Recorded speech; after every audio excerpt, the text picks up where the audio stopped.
I hope everybody has had a chance to watch the videos that we were playing. If not, they're on all of our social media platforms.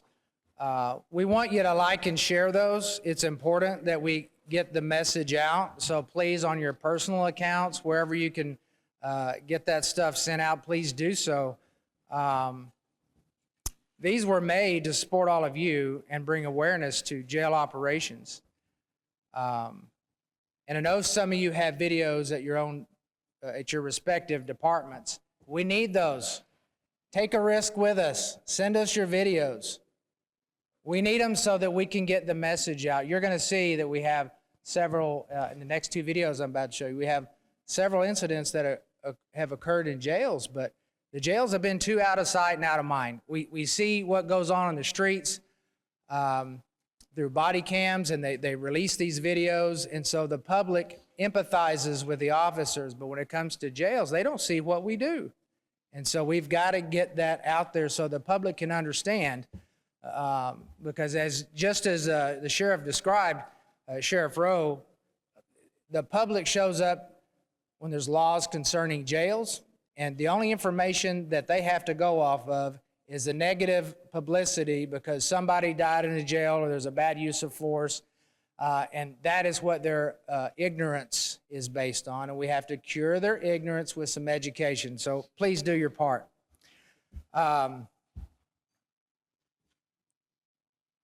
There is strength in unity, and I am grateful to have several representatives from esteemed national organizations and associations here as a resource to you all for our keynote. But first, there's a couple of videos that I want to play. This is we haven't launched these videos yet, and I think they're probably the most impactful, so we're going to go ahead and play those.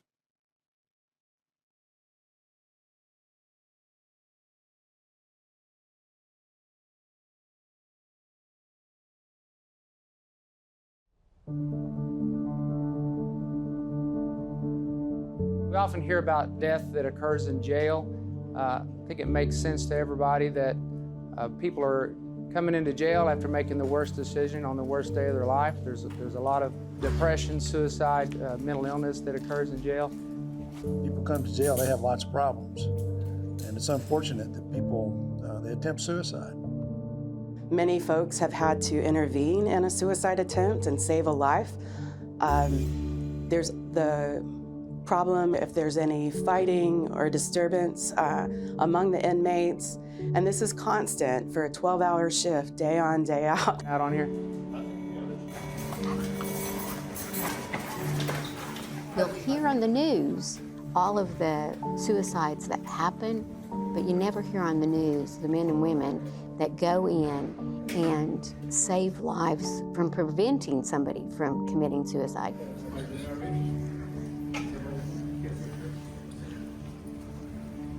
While we're making this film, officers working in this jail just got a call that they had an attempted suicide. Many would be successful, but for the diligent, hard work of detention officers who are doing their rounds and paying attention and have intervened and saved so many lives. You'd be shocked to know the number of lives that are saved in your local jail on a monthly basis. Often what happens when somebody attempts suicide and we intervene, we use things like this behind us, which is a violence separation cell, commonly referred to as the padded cells, where their clothing is removed, they're put into a suicide prevention gown, and they're closely monitored for their safety to prevent self-harm.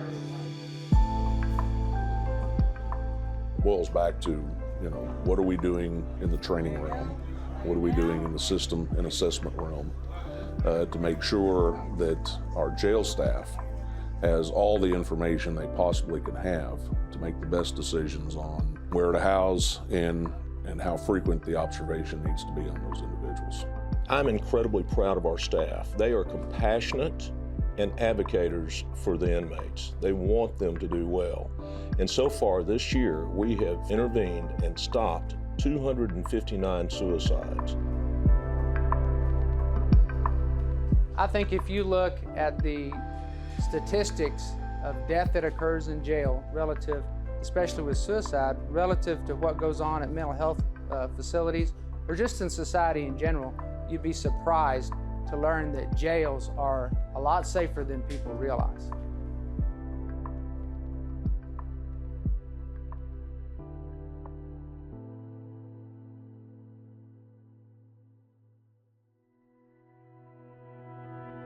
It's the mental well-being of my staff in the jails that keep me up at night.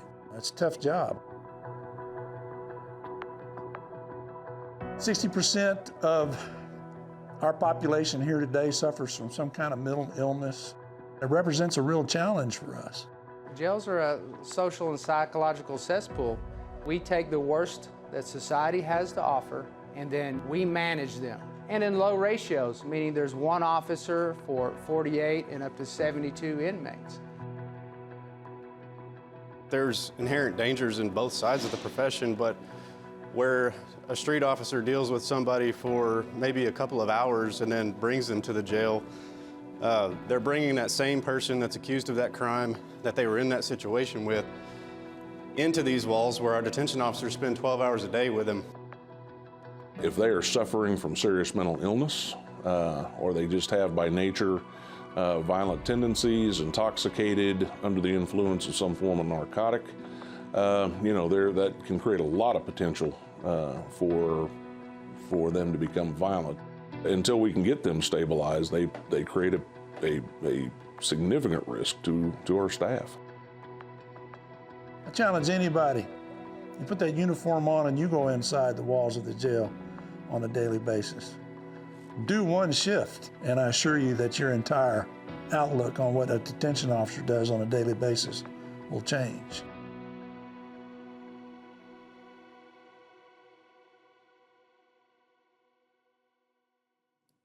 Well, we're getting the right message out. But as you know from working in jails, there's some things we can't show the public. There are much more graphic videos that are out there. But, it wouldn't pass the PG rating that we would need to have to let people to see it, because it would be too graphic. All right, there is strength in unity, and that's why we have invited the esteemed folks that we'll introduce here shortly. But first, I would like to introduce our moderator, Dr. Marcy Calnan. She serves as our editor for TJA, and has an extensive background in education and legal fields, and is an accomplished criminal justice consultant. So everybody welcome Dr. Marcy Calnan.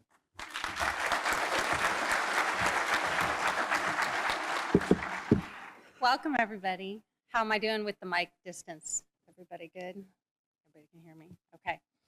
All right. Well, I am here, and I want to thank President Jaquess for having me, and of course the entire TJA family. Everyone here, I've been coming for a few years now. I will be presenting on Thursday with Captain Clam, so please, come to our session too. I hope to see some of you at your sessions. And I want to thank the panel who I'm going to introduce. Looks like we've got it up there almost. And okay. Well, I want to let you know that I am going to be looking down at the clock, because it's my job to make sure that we stay on task and get as much information out of our panel that will help you while you're here today. So I'm going to do that. I'm also your advocate. I'm going to try and ensure that we have a little bit of time at the end to make sure you can ask questions of our panel so that we get you the information that you really want and need for your facility. So we're going to go reentry tech, mental health, training, staffing, and of course our relationship with the national platform and the state of Texas platform. So I do want to welcome our panel. So over to my right, we have Shawn Laughlin. He's the AJA president, so he's here from our national platform. Next to him, we have Panda Adkins. She is with the Jail and Justice Support Center. She's going to share a lot about programming and how we can provide resources to all of you that you can take back to your facility. We have the esteemed ACA Executive Director Robert Green. He's here. And then, of course, we have our Texas Jail Association President, Johnny Jaquess. So amongst these four voices, I think you are going to get an amazing amount of information today, and hopefully some new ideas that maybe you can take back. And then, of course, questions at the end. So I want to start with just a hand raise. How many of you are short-staffed this week? Just thought I'd ask. Okay. Well, good. Let's hope that we can get you some guidance on how you might resolve that when you get back. Here we go. All right, so we are going to start with panel. We are going to start with community engagement and reentry initiatives. We're hoping that all of you can chime in on what you would suggest. Okay. Yeah. Of course. Yeah, sure. So just briefly, and I'll do that while the panel is speaking, we can test your mics. Shawn, do you want to start? Tell us just a little bit, a quick rundown about your background and how you're going to help us today. Yeah, sure. So everybody in the back? Good. So I'm Shawn Laughlin. I'm the current president of the American Jail Association. It's my privilege and honor to be here to represent the thousands of people that are under our tutelage across the country. If you don't know anything about AJA, find me later, and we can get you caught up on what we do across the country with our other partners here at the table. I've been 30 years, my 30th year. I started when I was 12. Yeah, just kidding. I thought this was like a timeshare presentation, so I'm a little surprised.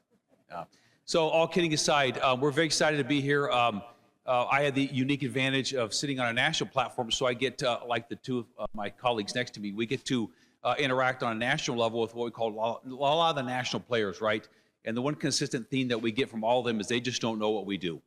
And I can't blame them, quite frankly. That's really our fault. It's our fault, and Director Green's going to talk about this quite a bit. This is certainly his platform in the sense of we have to pull the curtain back. We have to do a far better job explaining the value that we bring to the criminal justice system. For way too many years, we got pigeonholed into just being the jail or the place where we locked them up, threw away the key. The simple fact is anybody know how many people we process through jails every year in the United States of America? How many millions? What do you think? How many millions? Depends on whose data you use. It could be as high as 10.5 million get processed through local jails and regional facilities. So 10.5 million people, right? And if each one of those people had just 10 other people who are impacted by their arrest, that's 100 million people that our daily decisions have an impact on. There are not many industries outside maybe healthcare and government in general that have that kind of an impact. So I'm pleased here today to be here today, especially with these particular panelists. I think we represent a broad stroke, if you will, of what's going on in the country, and we're here to answer your questions. We have some questions we're going to answer, but if you have something pressing we don't cover, please make sure you bring it up towards the end. Thank you, Shawn. And just to let you know, I will have QR codes for all the agencies so that you can scan that, join the organizations, and send them questions. So I'll have that at the end for you, too. So thank you, Shawn. All right, let's go. So Panda, do you want to go next? Tell them a little bit about your background and what you're going to contribute today.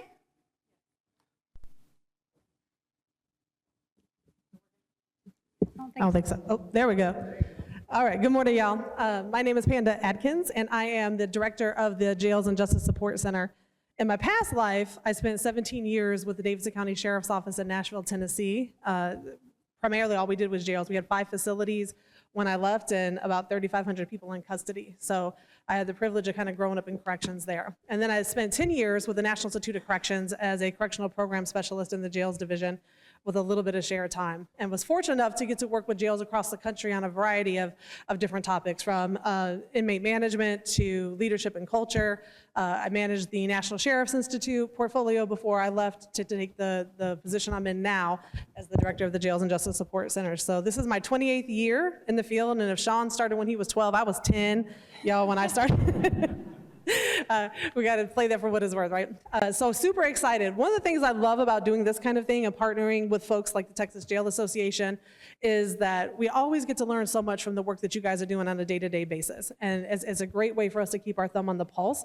Could not be up here with better people than Shawn and Rob and Johnny to really spend some time with you guys today. So we can tell you a little bit more about the Jails and Justice Support Center. It is a federal resource that's available, funded by the Bureau of Justice Assistance, co-administered with the National Institute of Corrections, and we have a lot of partners like AJA, NSA, Major County Sheriffs of America, NACO, all alphabet soup, y'all, and then other people that we hold close and dear as well. So I'm happy to be here with you guys today and excited to engage in some conversation, hear what you guys have going on, and share some information with you. Thank you for all the support, Panda. All right, Robert, you want to tell us a little bit about your background and how you're going to contribute today? All right, make sure it's on. I don't think so. Is it working? We good? There we go. Good morning. I'm going to challenge you to do one thing today. You're going to spend, really for this week, you're going to spend a week together talking about nothing but corrections. Where else can you find that? Not in the classroom. We go to some of our college courses, maybe with the exception of Sam Houston, does an incredible job. You have the opportunity to learn, talk, and consume a lot of information about your chosen profession. Be present. Put this down as you can. All right? Take some time to network with your colleagues around you. My name is Robert Green. I've spent 40 years in jail, in prison. I started when I was 20. I'm about to be 61, and I embrace it, and I'm not making excuses for it. I love it. I love getting old in this business and maturing and seeing the changes that we've made. I am a jails guy. I started at 20 years old when the sheriff brought me in to Frederick County, Maryland. Thought I was 21, was going to put me on the road, misread my birth date, said, Rob, I'm going to need to put you in the jail for a while, but I'll come back and get you in 6 months. 10-4, sir, I needed a job. Just left the University of Maryland, hurt myself, running track. And I ended up staying there. When he came back to get me in 6 months, I said, Sheriff, I said, I'm enjoying this work. I feel like I'm making a difference. And quite frankly, I see this opportunity to grow in jails. And I never left. I actually left a job because the sheriff wanted me to become a patrol commander. And I wanted to be true to what I felt was my profession, which is the field of corrections. So I spent 35 years in local jails in Frederick County, Maryland, Montgomery County, Maryland, and I was fortunate to become the Secretary of Public Safety in the state of Maryland. Intentionally, I'm not retired, intentionally interviewed for this position with the American Correctional Association, a national organization to represent you, represent us. But I made it very clear to my board when they interviewed me, the American Correctional Association is not my first priority. Professional corrections is my first priority. And sitting on the corner of my desk as the executive director of ACA sits the ACA magazine, the American Jails magazine, the National Sheriff's magazine. But how I got here today was a matter of collaboration, sitting at a table with my colleague Shawn, your president, Johnny, his sheriff in Florida, talking about changes we need to make and our moment in corrections, this moment that is upon us to tell our story, tell our narrative, lift up what we are doing and the people that are doing it. Ladies and gentlemen, our glass is 3/4 full. We just got to get it on people's tables. So I appreciate the time of being here with you and getting to share some of that perspective, and hopefully you can take away a few ideas and things that we can use to all make our profession a bit more noticeable and continue to tell the story of us, because no one else is telling it for us. Thank you. Thank you, sir. All right. And I wanted to note that your point about networking, I think, is how many of us are here and what we're here to do. And with that, of course, the king of networks, here is your president, Johnny Jaquess. Thank you. Is this working? Hear me okay? All right. First of all, let me say thank you to the panelists that are up here. You know, I invited them out because there is strength in unity, and we need to be influencing change in our profession. And when I say we, that includes all of you, because I mean, y'all know how this works. We work in the jail, and we see, and you, probably on your first day there, you're like, God, I can't believe the chaos that goes on in this environment. And I started in the year of our Lord, 1997, and I was right out of the military. I was really young, and man, I was kind of afraid. And most of the fear came from losing control. It wasn't necessarily from being assaulted or something like that, but I was afraid of losing control, embarrassing myself, not knowing the rules, violating some kind of law. And that was in 97 when things were much simpler, less complicated now. So over my almost 30-year career, we keep adding things on, and nothing ever gets taken away, but we have the same ratios, inmates versus officers. So I think about the incredible amount of stress that our correctional staff go through in the modern world. And I worry about that because I'm like, how is this happening? And we're letting it happen. And there are many great sheriffs that came from the jail, and they're seemingly more involved. But many sheriffs, as you know, and this isn't against any sheriff, but it's just reality. A sheriff will probably be elected from a law enforcement job, a street job, or they'll get elected from maybe even being a farmer or rancher in Texas. And they're going to hire somebody like us to run their jail because it's a complicated thing. They're going to hire an expert. And what we've typically done is we just run it, and we stay out of sight and out of mind, and we just do our job, and the jail is very hidden. And nobody thinks about us in terms of the criminal justice system. They think about prisons before they think about jails because we're too quiet. And we are the backbone of the criminal justice system, but we get the least amount of attention, we get the least amount of resources, but we have the biggest county budget. We're the largest employer. We have all the risk. We have the lawsuits. One time I had a politician tell me when I was asking for pay parity, or I was trying to entertain a conversation about it, he said, you'll never be able to convince me that job is as dangerous as the street cop. Y'all don't get shot at. And then I was cut off. And you know how you leave those things, like, I wish I'd have said this, that, and other. So I went back and I did my homework. No, we don't get shot. Not very often anyway. But I checked my own workman's comp claims at my organization. And 90% of the workman's comp claims came out of the jail, and 90% of those were from fighting and restraining inmates.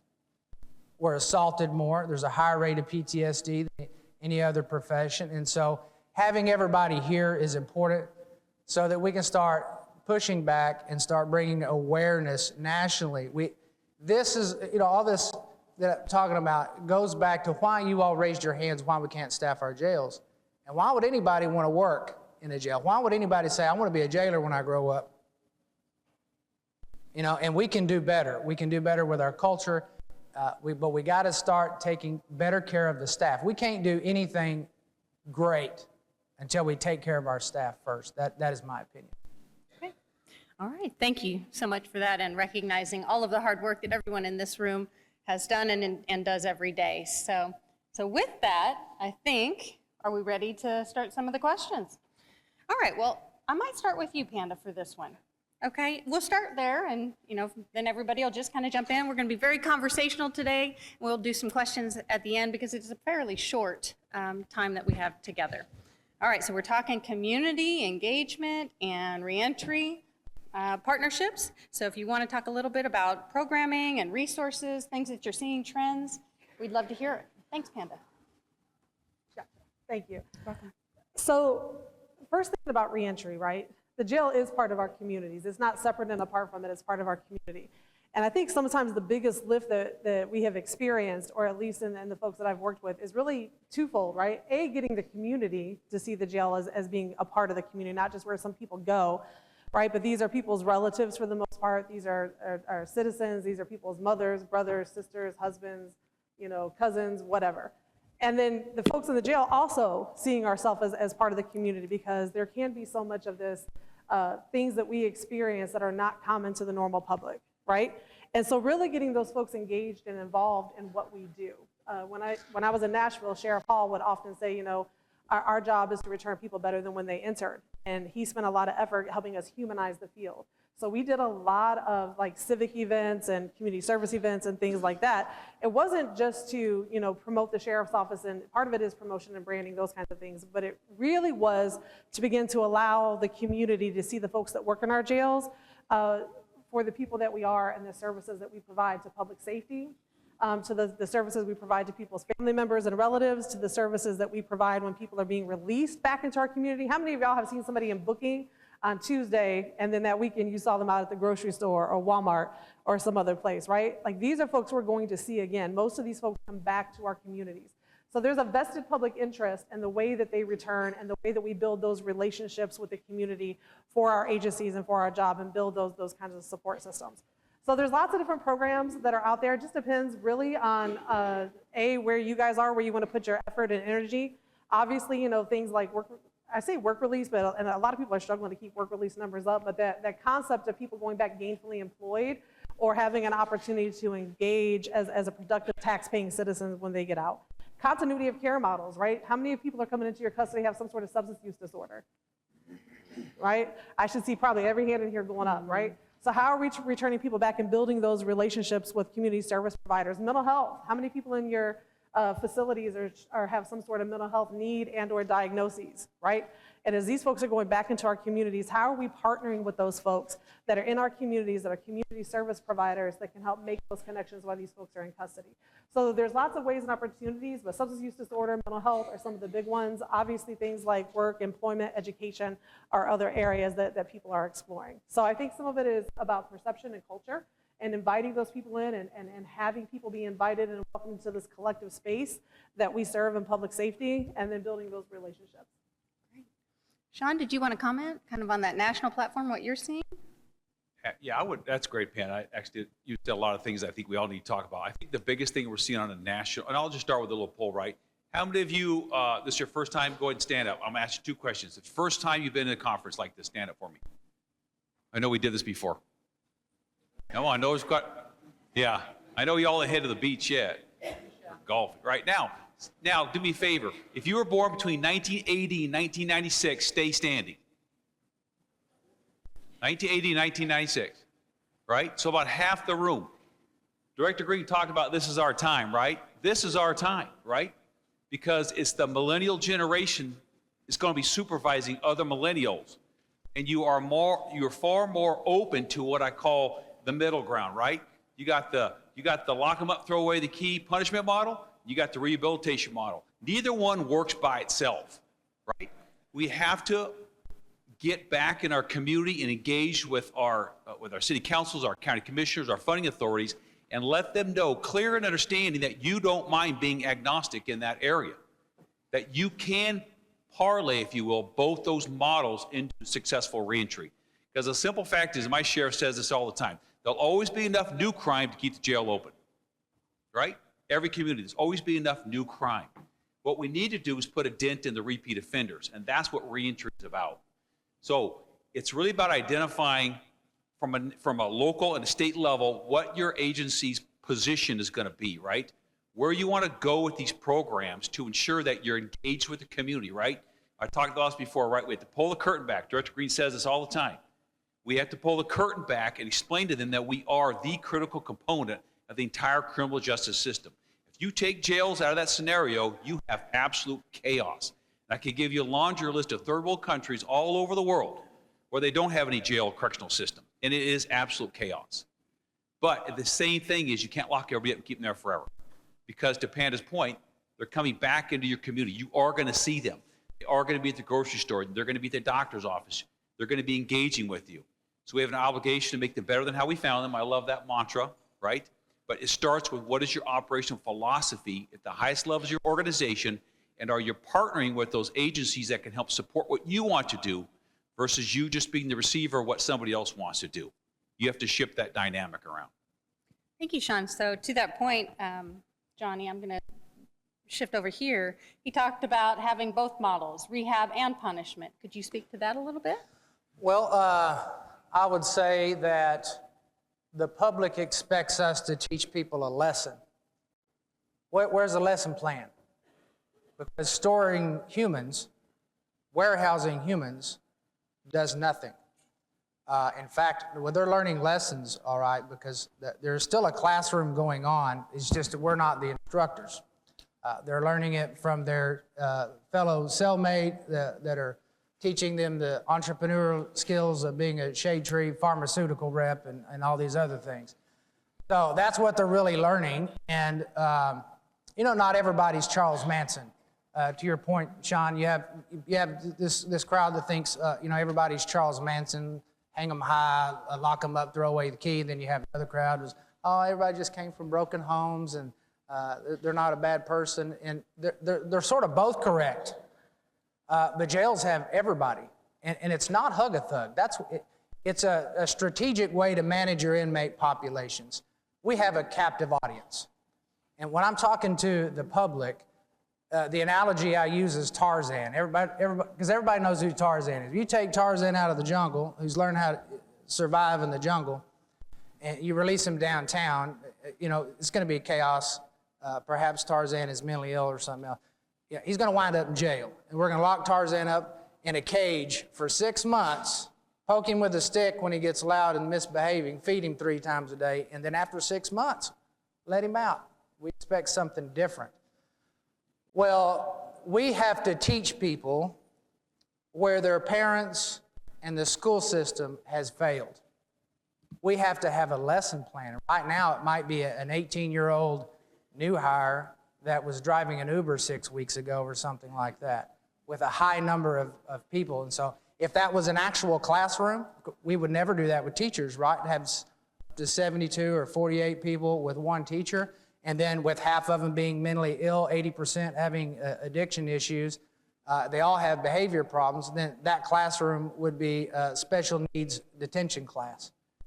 And that's why we have chaos, that's why we have a lot of problems. And why it's smart, not only to improve outcomes, but we reduce the chance of them victimizing somebody else and destroying their own lives whenever they get out. We want to release better neighbors, better fathers, better mothers, and we can do that. Like I said, we have a captive audience. And the biggest advantage to you all that are running jails, if their nose is in a book or they're in a class, what are they not doing? They're not tearing up our jails, they're not tormenting our officers, and they're not clogging up our disciplinary stuff. So. Thank you. So Robert, I wanted to see if you could bring this to a practical level. We're hearing a lot about philosophy and resources. What does this look like, you know, on the line? Reentry's tough work. When you look at the model, local government, state government, then at the national level, you create the pathways of reentry for individuals within your state. You create positive practices, connections, and collaboration with the community. You are closest to it. The ability to open your doors and be transparent and be connected to your community. Let's walk through Johnny. And I'm a firm believer. We've heard it, but do we practically apply it? Does reentry start the moment they come in the door? Yes or no? For jails, come on, we can get you guys a little more coffee. Yes? Yes. It most certainly does. So if Johnny's sitting in your jail, who's sitting in the lobby? Who's sitting in the lobby waiting on Johnny? Mom, dad, sister, brother, loved one, person. What do you have in your lobby that lets them know there's opportunity in your community? Is it stale walls? Think about when you think about reentry, think about every opportunity you have to connect. There's a lot of do-gooders in the world, ladies and gentlemen, people that want to make a difference and change, a lot of great programs. Do you highlight that? So if Johnny's sitting back in intake and booking, what's in your lobby for mom and dad and family? Do you have scrolling resources? Are those walls covered with pamphlets, ideas, and opportunities to connect that loved one to change along mental health, substance abuse, you name it? How do you get that information to people at their lowest point? They are not the only ones that are at their lowest point. So are the families sitting in that lobby. So I would talk to you about in the bondsman's office, I'm sorry, in the commissioner's office. Every model is different in how bond is set for an individual. What's there? What's on the wall? What is connection? Do you have some agencies, local agencies, are going to social workers working 24/7 in those areas, meeting with family and trying to connect folks. Johnny came in, he's getting out a $5,000 bond, he'll be back for court appearance, but what is going to happen in the interim? That's one of the opportunities that I think I seized upon most when I was running a local jail, is how did I make every opportunity for a touch point to be a positive outcome for an individual? Because when you create those pathways, your prison systems, your community correction systems, your judicial system, they all feel included and included in those paths of change. So I would challenge you to look at it from that perspective, the formal and the informal. How are you getting information to folks? Thank you. That actually is a great suggestion that I've never heard before about advertising in some of those locations, the courts, the lobby. I mean, what a great idea that we're reaching the family, not just the inmate. We had, and if I may add, just in the lobby of the Montgomery County Jail, we had over 250 pamphlets when I left. We had a coordinator, that's all that was their job, to make sure every pamphlet was there, it was refilled, every phone number was correct. One of the worst things you can do is give a phone number of help to an individual, and then oops, that was disconnected, they changed, or they lost their grant. So how do you keep all of that connected? How do you keep it real? It's a really important piece of the work. Wonderful suggestion. Yes, sure. Thank you. I just want to add that what is corrections if we're not correcting anybody? And we should embrace it, because this is how we make a difference. There's no real value in just handing out meal trays and zapping a scanner and electronic micromanagement and all that sort of thing. We have an opportunity to make a real difference and improve outcomes. So I just want to point that out. Thank you. All right, so we're going to switch gears a little bit to our next question. So our next question deals with corrections, technology, innovation, and I kind of wanted to bring up a couple. From biometrics to AI, I'm curious how you see it, these emerging technologies reshaping corrections. So Robert, would you like to start this time? Oh, wow, it's flying at us left and right. The American Correctional Association will be announcing in the next 2 to 3 weeks our technology and innovation incubator to help companies do exactly that, but to take your ideas, the things that you're experiencing in the field, not just leadership, the individual that's working 11 to 7 with any rainy Wednesday and Thursday they went off in the middle of the week trying to run a shift in the middle of the night. But to take these ideas and innovations and make them real. AI, huge impact on the industry. There are companies now that have AI-driven models of assessment around suicide, lethality. I think we need to be cautious. All right? We are in a human field, and there are lots of ways that we can do our job more efficiently, but we also need to slow down and not run past the idea that we are in a human field. We have to talk to individuals. Do we want to completely and holistically, in some manner, take clinicians out of that equation? We know we can't. We can have assessments that will help us realize and perhaps some predictability, but this is a human field. So I think when you're looking at technology and innovation and AI, it's going to help us work smarter, not harder. It's going to give us data. It's going to give us focus. But we still have to be human beings engaging with other human beings. As I was talking to my colleague, friend, and little did she know, one of my mentors that you're going to hear from later is Susan McCampbell, that I watched for many years. I met her when I was a corporal and listened to her and watched her be a leader. I'm glad she's going to talk about her ideas around leadership with you. But one of the things we immediately exchanged is, while much has changed, little has changed in what is expected of us and how we need to do it. A lot of new ideas, a lot of new focus around technology. Be cautiously optimistic in the application of it. Make sure it works for you. Make sure that you're getting the expected outcome. But never, never stop investing in your staff training, and people. That is our product. Thank you. Yeah. Shawn, I wanted to come to you and say, have you seen anything specific, some piece of technology that's really revamping how we do this? Yeah, so this is my jam, right? So if anybody knows me, it's technology, right? So just personally speaking, right, if you're using body-worn cameras, if you're using AI report writing for you, or if you're using non-ferrous material, counter-drone technology, it probably came from my facility, right? So Director Green talked about incubation, right? So my facility, we have a pipeline to Silicon Valley, California. So anytime a new technology comes out, right, if you're using it, it probably got tested in little old Brookfield, Colorado, believe it or not, right? And I bring that up because we went out and found them, right? We aggressively pursued these companies, and they're out there, right? Biometric sensors, a LiDAR. These companies who typically lag about 6 to 8 years to get into the public sector, like we're in corrections, they want in between 6 months and a year now, because they've seen the value in the marketing for it. And because, to Director Green's point, right, there are a lot of good people out there that want to spend a lot of money to make a big difference. They want a big splash, right? So they don't mind angel investing in these technologies if they can get them to corrections quickly, right?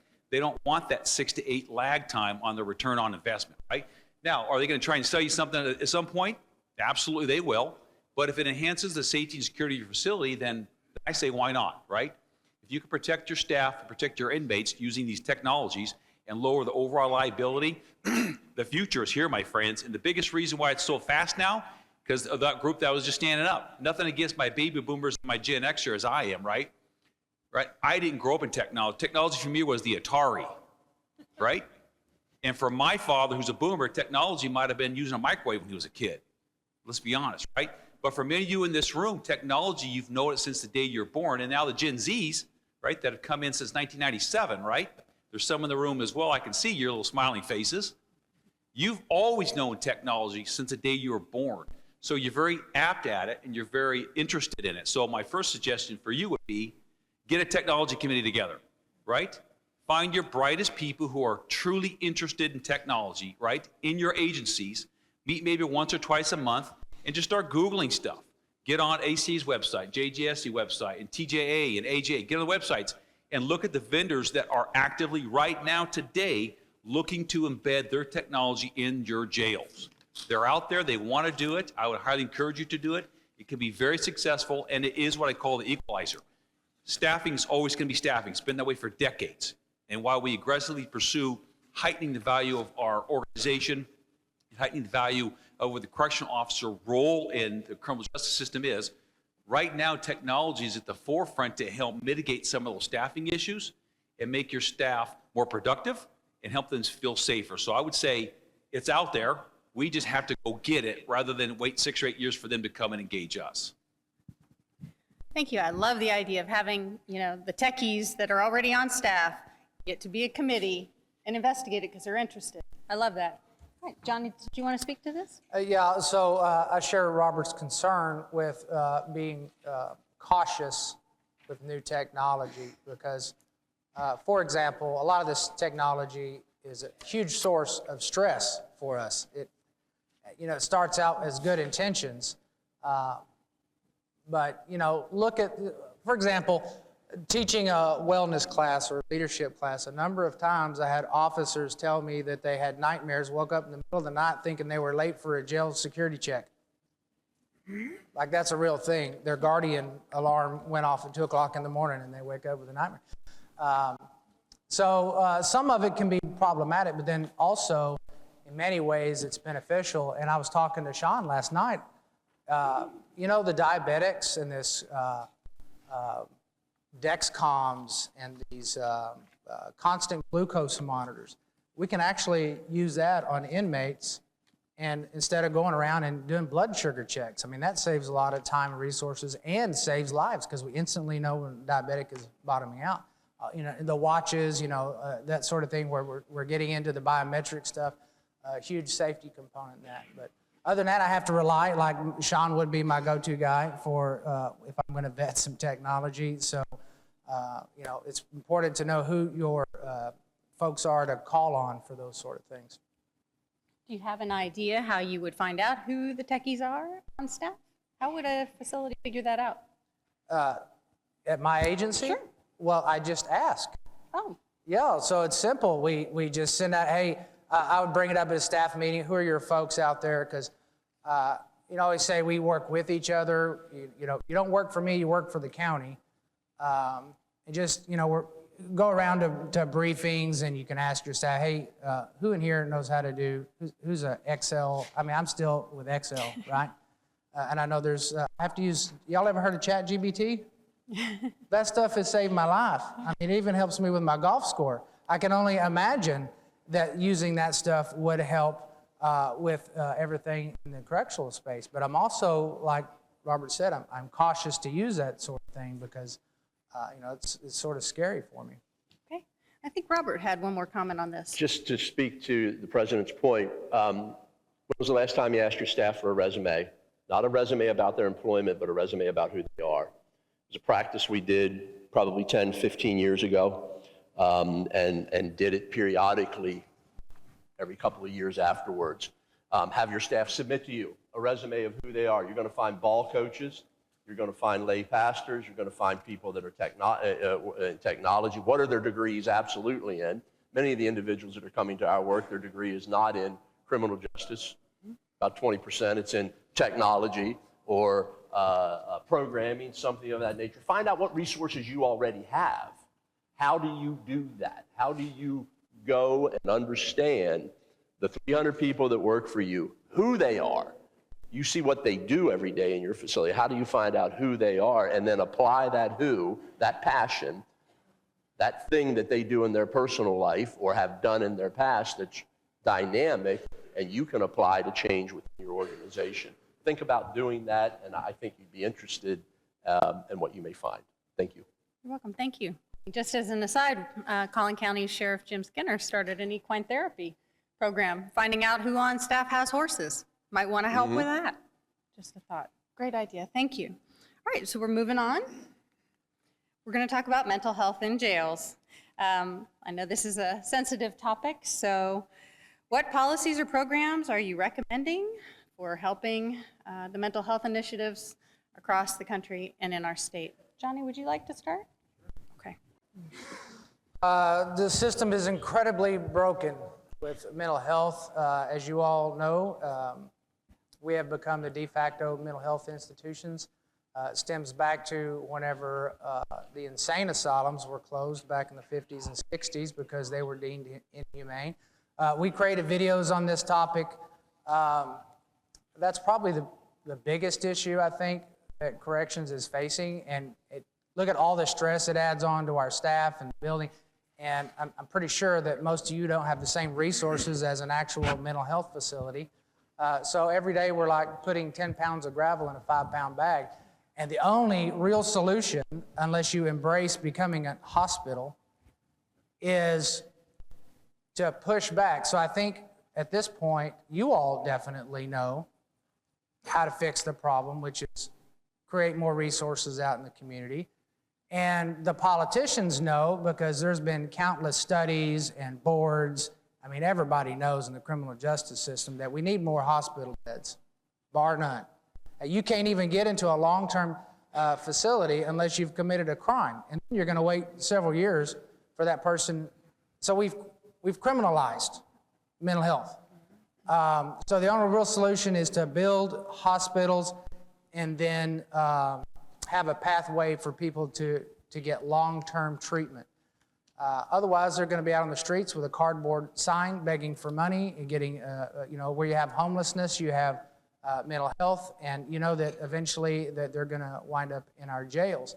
And so the problem is this is one of those issues that there will not be a political concern until there's a public concern. But when I go out and I speak to the public, I ask them, well, if you have a naked man on your front lawn wearing an aluminum hat and he thinks he's Jesus, what are you going to do?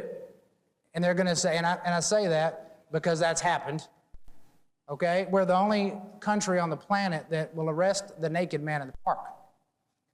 We try to arrest our way out of this problem, but the public doesn't know the backstory. All they know is call the cops, scary, strange person goes away. And so you ask them, well, what do you think happens? Oh, I think they took him to get some help. Well, if jail is your answer to help, then yes, that's what's happening. So my point is we need to educate the public. So Panda, I'm going to kind of tag you in on this topic because I think you probably can provide some ideas, supports, resources for jails to try and address the mental health issue in jails. Yeah, because it's Johnny's right? Like it's almost a double-edged sword, right? So to some degree, we certainly have criminalized the mentally ill in a lot of ways, because sometimes when that behavior, whatever the person is doing, could present as criminal, like could be trespassing or they could be property destruction, whatever. So they call the police, or they just call the police because there's nobody else to call, right? And then they show up, and then where do they take them? They take them to the local jail. So it's like, is that really the best place for them? I would offer probably not, right? But then the alternative is, then where else do you take them? So it's kind of not necessarily a chicken and egg, but it's almost like our hand has been forced working in the jails because they're coming to us. And when they're in our custody, we have a responsibility for their safety, their security, their medical well-being, those kinds of things, right? So there are some things, some tools, some programs that are out there that you guys are probably familiar with, things like CIT, Crisis Intervention Training Programs. ACA has a strong mental health program that they offer, and things of that nature that are there. But there's also folks like Davidson County, my former agency in Nashville, where Sheriff Hall has developed the Behavioral Care Center, where people that come in and get that are diagnosed with a mental health need and have a low misdemeanor offense, they're diverted from the criminal justice process. They go to the behavioral care center if they complete their mental health treatment program, with the provider, the mental health provider being the same provider as the one in the community, then their record gets expunged on that arrest. And so his big charge right now is the decriminalizing the mentally ill. So there are folks across the country that are taking things of that nature on. What's the other one? Mental health first aid is another program that's available. NIC offers that, but you can also go through the mental health first aid folks yourself, which really helps your staff identify mental health needs and issues that are arising before somebody gets into a crisis. So there are some tools and things that are there, but it is almost that double-edged sword. The more we take it on, the more we get. But if you don't take it on, there's a whole lot of safety concerns and really just public service, public safety issues that arise in terms of how we're going to treat folks. So I think, I'm just looking real quick to see if there's other ones that are in here. Screening and assessment, that's the other thing I wanted to say about that one. Is the other thing too is, how many of you guys do some form of screening or assessment when folks come into your jail? Raising your hands, please. Pretty much everybody, some form or fashion. We're seeing this done in different capacities, right? Like to the degree that people do it, the instruments that people use, things like that. But I will say it's probably one of the most vital things that you can do, and to really endeavor to do it as well as you can possibly do it, is identifying who's coming into your custody on the front end so that you can clearly identify those risks and needs that present as early as possible, so that you're not getting caught on the backside when somebody's in a full-fledged crisis and you're having some sort of critical incident that needs, that is just elevated and escalated to the response that's needed, when there was an opportunity on the front end to see if you can mitigate that before it took off. So those are a few things I would offer. Okay. All right. Looks like Robert's got some things to say. I give you a program, a thought. Mental health, for my 40 years, mental health and corrections I've often thought is one of our great failures. It's gotten worse, the institutionalization in the 70s, and it's all about capacity. The president talked about the capacity of that. But here's something that let me present this idea to you. You heard the term deflection? All right. We talked about diversion. Diversion is when someone enters our system, and we've already created a criminal justice footprint, a court footprint, we've already created a bond, and incarceration that has to be dealt with via the courts. I present you with this thought, and I think it works very well around mental health, is this idea of deflection.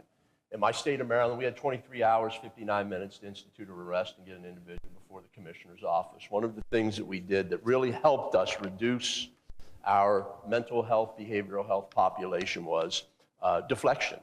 So police officer encounters that same individual your president spoke about on the front lawn or at the local 7-Eleven, walking around peeing in the parking lot. Police have to do something with him. We take him out of circulation. We bring him to the jail. I would submit to you that in many cases, the great failure has been is that someone's already working with that person. They have housing. They may have housing. They're connected to a case manager in some manner, shape, or form. You think about what you've already done in your system to work really hard to create, to connect an individual with mental health, behavioral health issues to a provider. You got them housing upon release. You got them connected to a service provider, only to have the crisis of the moment incarcerate them. So then what happens with that incarceration? It's a loss of bed. The bed's gone because if that individual's not back to that bed in 24 hours, somebody else is going to take that bed from them. So they get in this circular, I call it the hamster wheel, if you will, of treatment.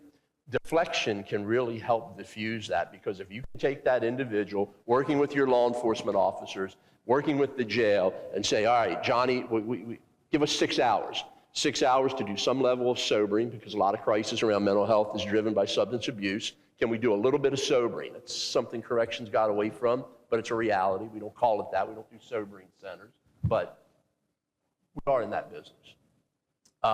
We can get Johnny, find out he's connected to a social worker. He's connected to community mental health within your county. Go back to the law enforcement. Law enforcement, can we defer this arrest? Absolutely, because this is what we now have. We have this individual who has great services, is already connected. You've taken that person, that crisis, effectively dealt with the crisis safely, did not create the criminal justice footprint, deflected the individual back into the community mental health system, and that is one less that you have to do over. And when you think about some of those people, and you all have the name, hits your system 10, 15 times a year, that can be a significant, not only savings of time, effort, savings of money when you start multiplying out. Courts, corrections, law enforcement, community health. Think about deflection. Thank you. Thank you. That's a, sure. Go ahead, Johnny. Yeah, I appreciate you saying that, Robert. I do think deflection is the answer. Diversion centers were great in theory, and they help somewhat. But if you are volunteering to go to these places and there's no accountability, there's nothing to keep you there. And also, admittance criteria. I was always frustrated because these diversion centers would say, well, you have to fit in this box, so, we're going to need your medical records. I mean, these are real feral people. Who carries around your medical records and has all of that stuff, for one? And then charges. They won't take anybody with certain criminal charges. And I'm like, why are we talking about criminal charges if it's diversion? There is no criminal charge. Talk about behavior, fine. But even then, if they do go into a diversion center, they may stay a few days. They'll get the B-52 cocktail. I think everybody knows what that is, a shot of Ativan and some Benadryl. Oftentimes, they wind up in jail anyway. They wake up 3 days later, and they're very angry, and then we start doing use of force and things like that.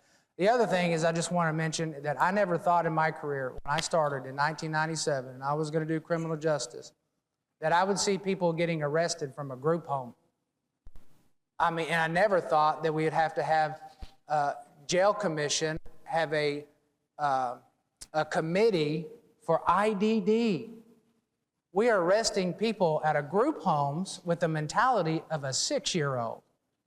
And so it's like, have we lost our humanity? And it goes back also to families don't take care of family anymore. And so somehow we've wound up being the family. And so I go back to having programs. If you're arresting people that have IDD, we need to be as humane as possible for those people because they're not Charles Manson, right? So Shawn, are you comfortable if I move on to the next question? Sure, yeah. Okay. So what I heard was, while you were talking, that the roles for a correctional or detention officer include a life coach, a substance abuse counselor, a therapist, a teacher, a social worker, plus they have containment and security responsibilities. So my question to you is, what training and professional development prepares somebody to do that job? Well, the simple fact is it doesn't. Let's just admit it, right? What we get thrown at us nowadays, and I think that's your quote, isn't it, Johnny? It sounds familiar. Yeah. The simple fact is you don't get to go to college for this, right? You can get the academic background. You can get the structural training to it. But the simple fact is most of it is awareness and then mentoring, right? We assume that certain people come into our employment and they know how to handle this. And a lot of them just don't know. We talked about this about an hour ago, right? They have this narrative, unfortunately, because of social media and television, that what goes on in a jail. And it's just not accurate, right? The simple fact is we are as much a social worker as we are a security person, right? A personnel. I think a lot of it comes back to making sure we're hiring the right people, right? That they understand that they're not going to come in there and just turn a key. They're just not, right? That the jails play such a critical role in the criminal justice system now in our own public safety as citizens, right? In our own communities, that we have to do a better job inside the facilities to prepare these individuals for release. So I think once they understand that, and a lot of people, and we've probably all seen it, right? You hire, you think you're a rock star, and then a month later they quit. And then we all ask ourselves, well, what the hell just happened? We just invested all this time and money in them. And then I guess you got to ask yourself, are we really telling them what the job is, right? And a lot of this is the videos that Johnny's sending out, and with AJ and ACA as well, the JJSC getting ramped up on theirs, is to really sort of peel back the onion to let people see what it is that we do for a job. The good and the bad of that is some people are going to be like, oh, I don't want to do that. Okay, maybe this wasn't for the job for you anyways. Maybe we find out now. The good news is what we've seen is you actually can increase recruitment because people get to see they get to help other people, right? And there's a whole untapped employment group out there that doesn't understand what jails do, and they actually can come in and make a difference. And Director Green said it, right? There's a lot of people out there who want to do a lot of good things, and they don't mind putting their time and the money behind it. So we need to do a better job of really elevating the profession for what it is now, which is all things to all people. There are no other professions like ours. We are it. And we lead, unfortunately, in a lot of firsts, right? In mental health and suicide and divorce rates and bankruptcy. That's our profession. But a lot of that's kind of our own fault too, because we don't tell the people coming in, this is what you're signing up for.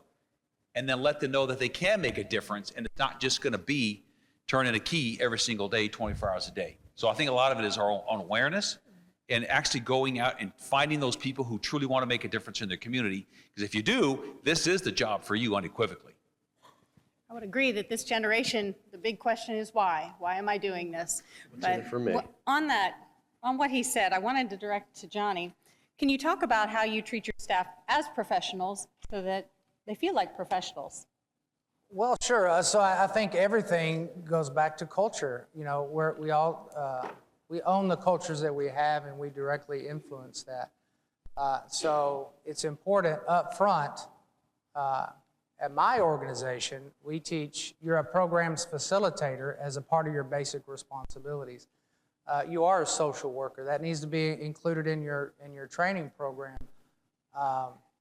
You know, we need to get away from you're just a guard, you're an adult babysitter, because that is not what we are, you know.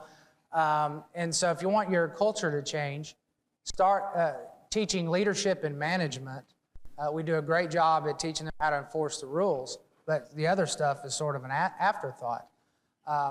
And also, along with culture, if you're doing a lot of programs, if you're not taking care of the staff, then they're going to resent anything additional you bring into your organization. If you start doing programs, they're going to say, oh, this hug-a-thug stuff. They're going to resent you for it because you're adding more work to them. You have to be mindful that the stress, the inmates are the source of their stress. The biggest thing we can do is help them. And we go back and we go to organizations and we think, what are we asking them to do every day? You'd be surprised if you do that inventory. There may be some report that nobody ever gets, some useless thing that you're having them do that doesn't matter.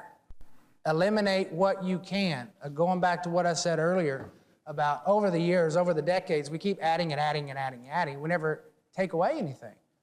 So one of the things I did is I went back and I stopped doing stuff. I said, what is this report you're filling out? Oh, we have to do this. Well, stop doing it.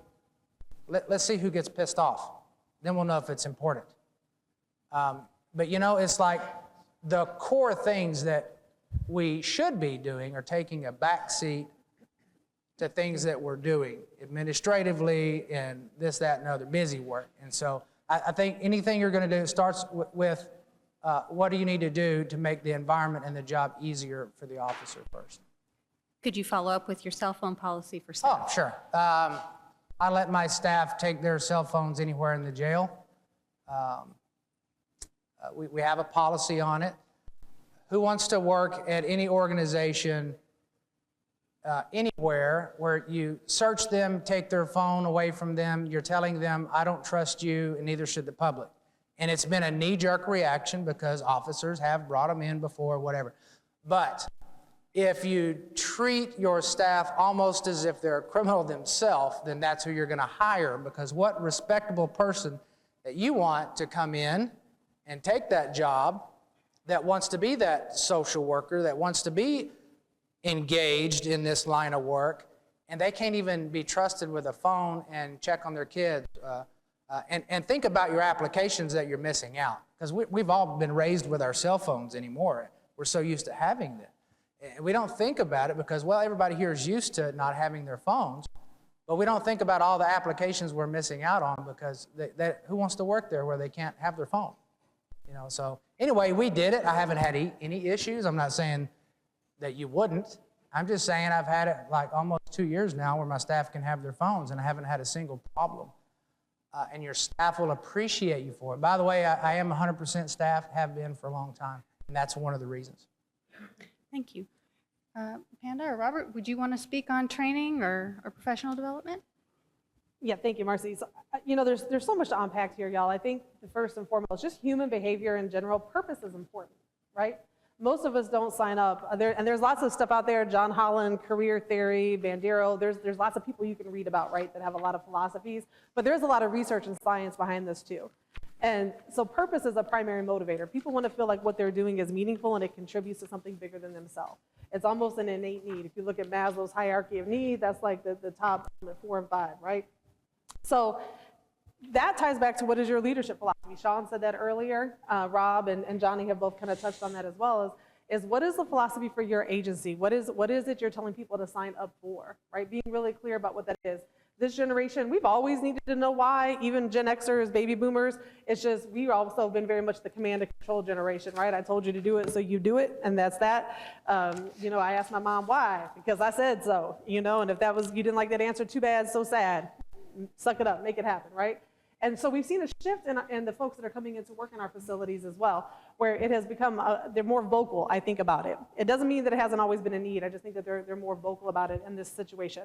So as we're thinking about the things that we're actually asking people to do and being very clear as leaders, which I would offer that if you're working in corrections, you're a leader, formal or informal.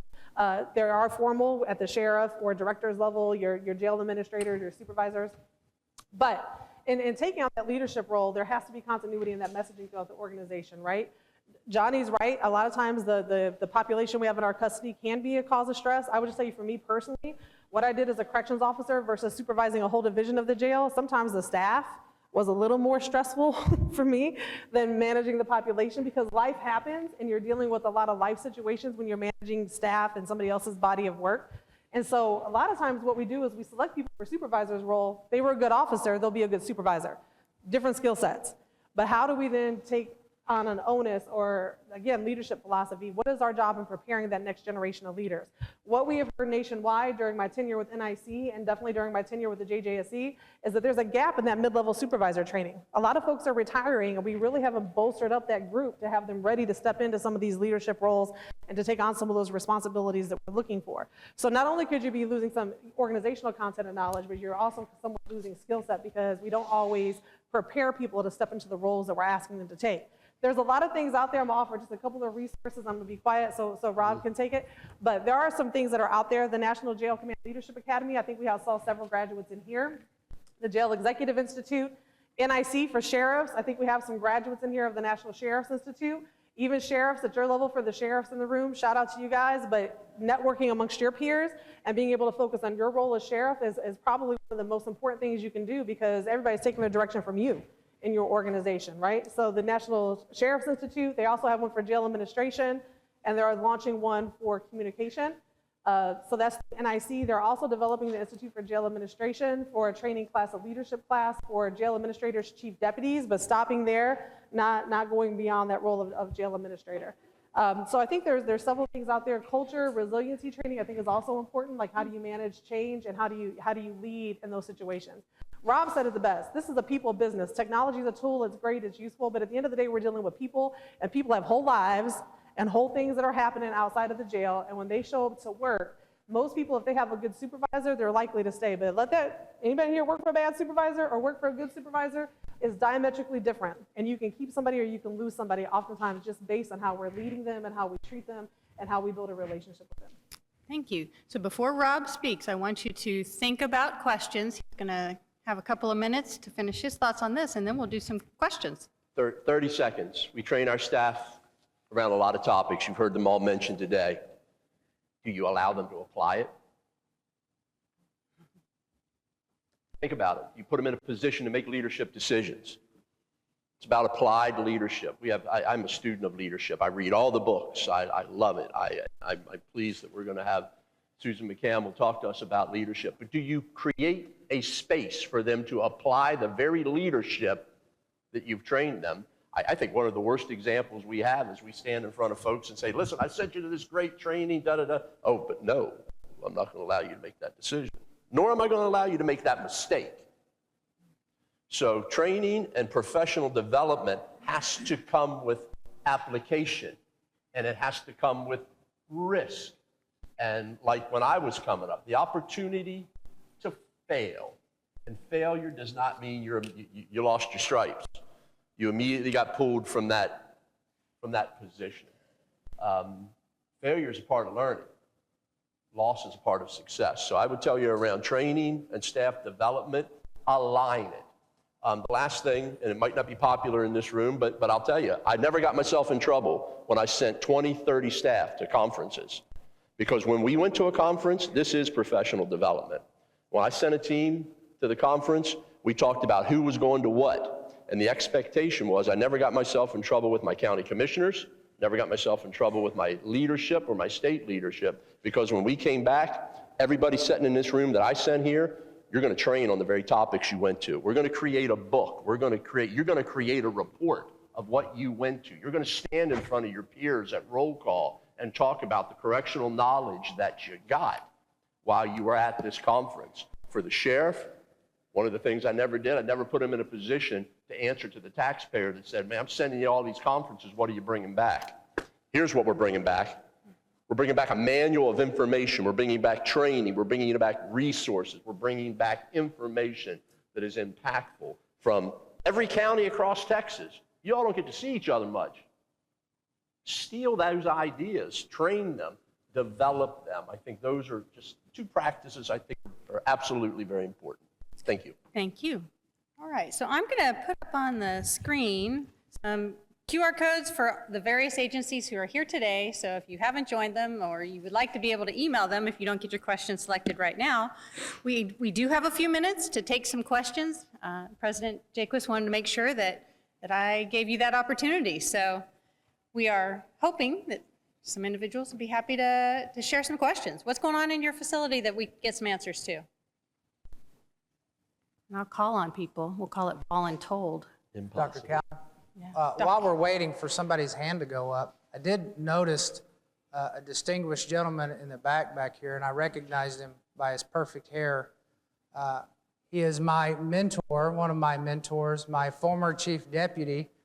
We have a representative from the National Institute of Corrections, Cody Scott. And welcome, so I'm going to Cody. ask him to come up and say a few words.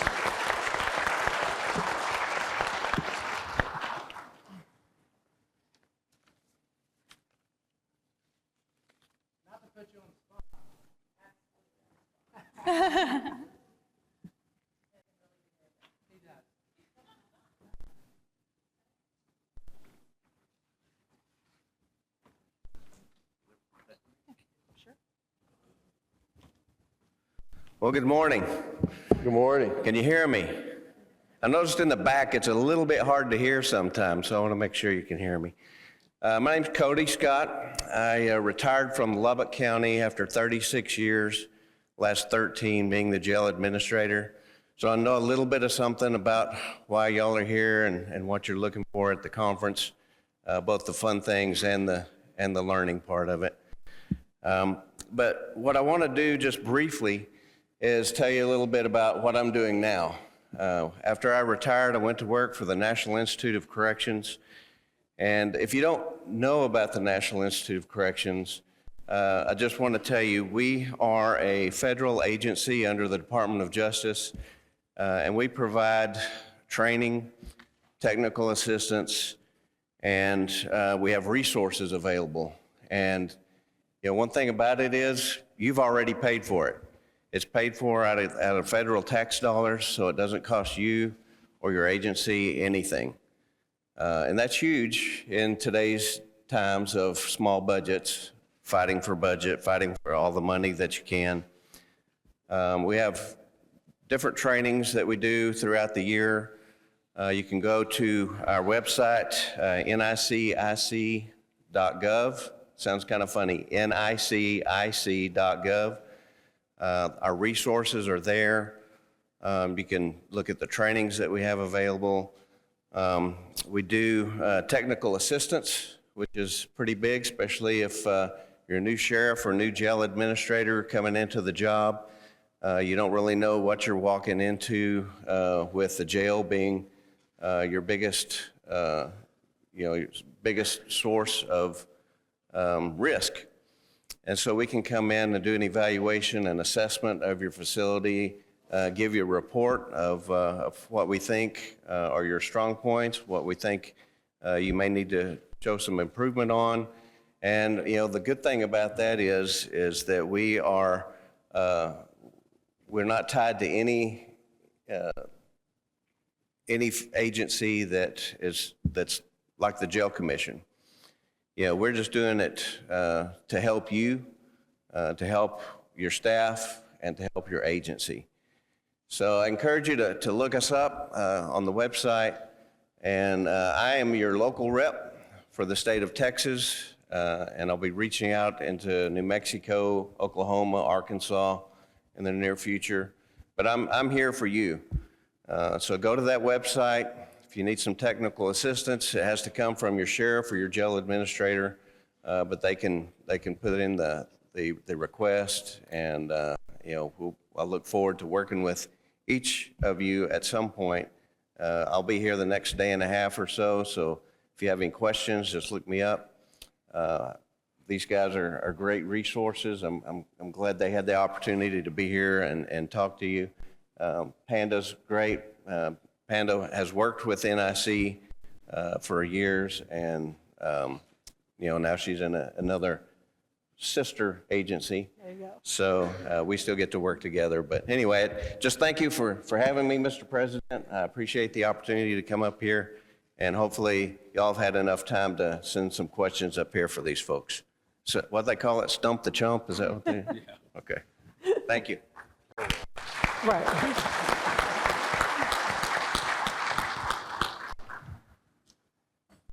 Okay, so did we have any questions? I don't think we did. So we're going to go ahead and close out and get y'all to the golf tournament. But before we do, if I can get, yes, ma'am.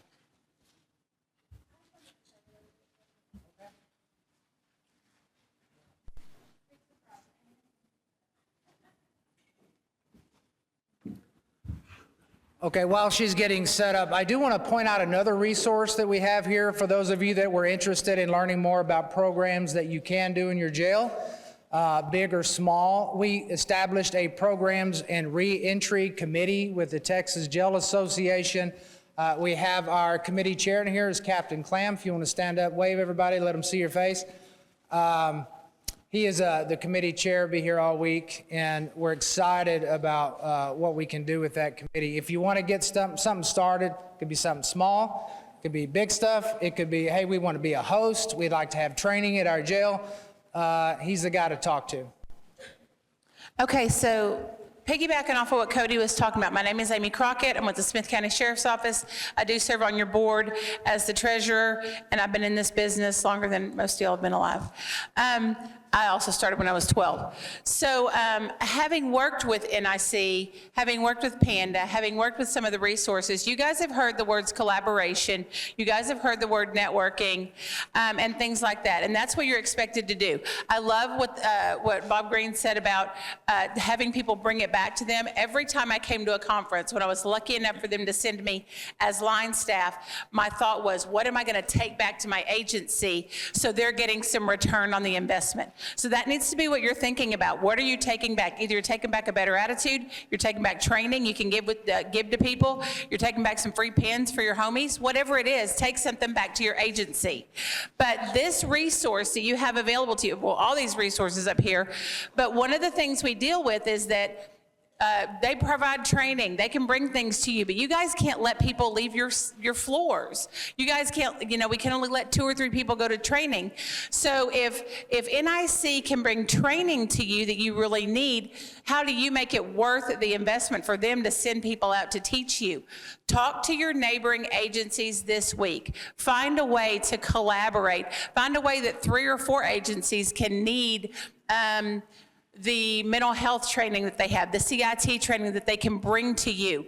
So then you guys collaborate, you have multiple agencies working together, everybody is benefiting from the resources available, and then you can utilize it. Because I know one of the things we deal with is that when I try to have training, nobody can leave the floor. I can let 3 people go. So for me to ask Cody to send everything he has to my agency to train 3 people, that's not worth it. But if I can get 3 or 4 neighboring agencies around me to send 3 or 4 people, then we've got a dozen, 15, 20 people, and it's worth it. So collaborate, talk to your neighbors this week and get an opportunity to get creative, think outside the box so that you can utilize all the resources that you're gonna find out about this week. I would also point out that Texas Jail Association does provide technical assistance. If you have an issue in your jail, let us know. Ask for the help. Whatever it is you may need, we'll go to the board and they'll decide what resources that we can throw at it. That being said, we can lead a horse to water, as they say, but you can't make them drink. I've never seen it in my career to have all these resources in one place at one time available to you all. I want to thank the panelists, but don't run off. I have something I would like to give you. Is Elroy, you ask him to bring some stuff up here. Got a gift for you. Sir, thank you. To thank you, just a small token of our appreciation. These were made in our prison in Huntsville, Texas, handcrafted by the inmates in their leather craft shop.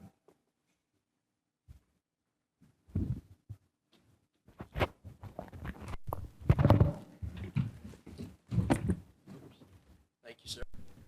Best part's just getting your cup filled. Thank you.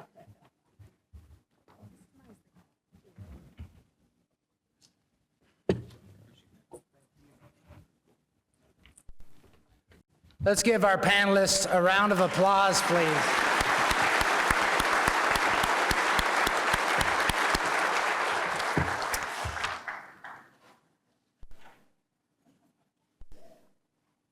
All right, before we end, I got to make a few more announcements. Tonight from 5:30 to 7:30, we're going to have the Jack Crump Scholarship Fundraiser.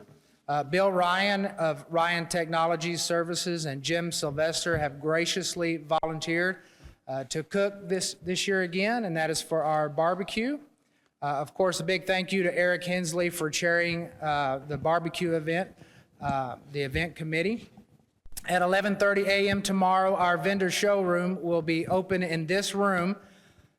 We will be hosting a progressive lunch in the exhibit hall. On Wednesday, we're going to have exhibit time from 8 a.m. till 11:30 a.m. So please plan to spend as much time as possible and engage with our business partners.